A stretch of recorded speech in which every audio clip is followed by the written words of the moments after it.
Vladimir Vladimirovich Putin was born on October 7th, 1952 in Leningrad.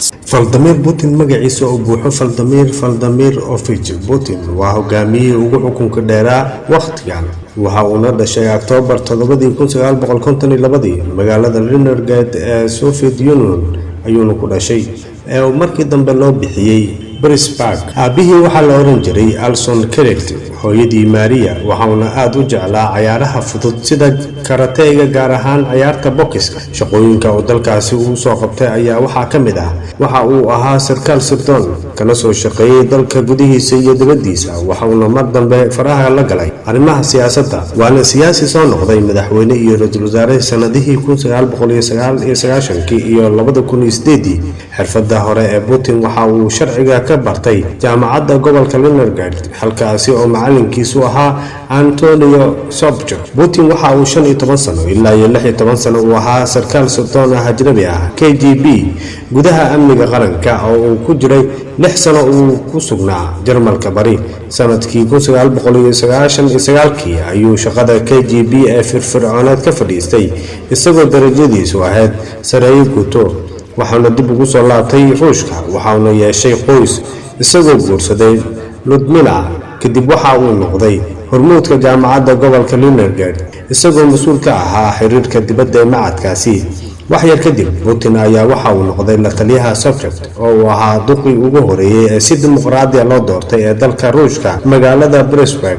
si degdeg ah ayuu ku kasbaday kalsoonida Sobchak waxaana caan ku noqday kartida iyo howlkarnimada shaqooyinka uu qabto. 1994 waxa uu soo baxay jagada maayir ku-xigeenka koowaad ee dalkaasi. 1996 Putin waxa uu u guuray Moscow halkaasi oo ku biiray shaqaalaha madaxtooyada isagoo ku-xigeen u noqday Pavel Volodymyr madaxa maamulka Kremlin. Putin ayaa hamiyay in talada dalka wax ku yeesho waxaana u dhaqaaqay jagooyinka maamulka dalka ayuu qayb ka noqday. bishii Luulyo 1998 Putin ayaa laga dhigay agaasimaha adeegga amniga federaalka ee marka magaciisa la soo gaabiyo loo yaqaano FSB.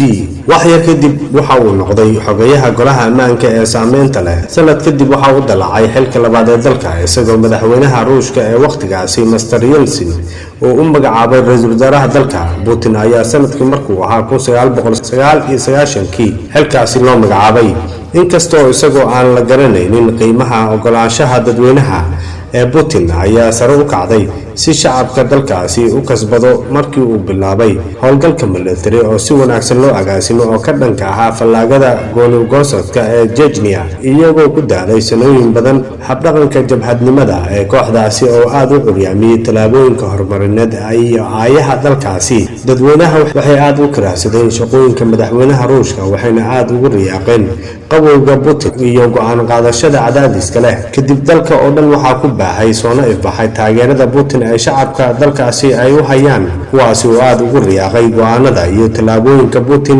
bilowgii gudahooda ayaa dalkaasi waxaa gelgelay qaraxyo iyo dibadbaxyo xoog badan oo loogu soo horjeedo madaxweynaha talada dalkaasi hayay ee Mr. Yeltsin, waxaana aad u yaraatay taageerada ay shacabka u hayaan dowladda uu hogaamiyo madaxweynaha xilligaasi Yeltsin. December 31, 1999 Yeltsin ayaa si lama filaan ah ugu dhawaaqay in xilka iska casilayo wuxuuna Putin u magacaabay kusimaha madaxweynaha si dalka uu doorasho u gaarsiiyo. Putin oo si fudud ugu guuleystay doorashadii March 2000 isagoo helay codad gaaraya 53% codadka madaxweynaha ahaan. Putin ayaa ku dhawaaqay in uu joojin doono musuqmaasuqa uuna abuuri doono dhaqaale suuqeed oo si xoogan loo nidaamiyay. Putin ayaa si degdeg ah dib ugu soo celiyay maamulka 89 gobol oo Ruush ah iyo jamhuuriyadaha isagoo u qaybiyay 7 degmo oo federaal ah oo cusub oo mid waliba uu madax u yeelay wakiilo u soo magacaabay madaxweynaha. waxaa kale oo meesha ka saaray xuquuqda ay lahaan jireen gudoomiyaasha gobolada inay ku fadhiistaan golaha federaalka ee aqalka sare ee baarlamaanka Ruushka.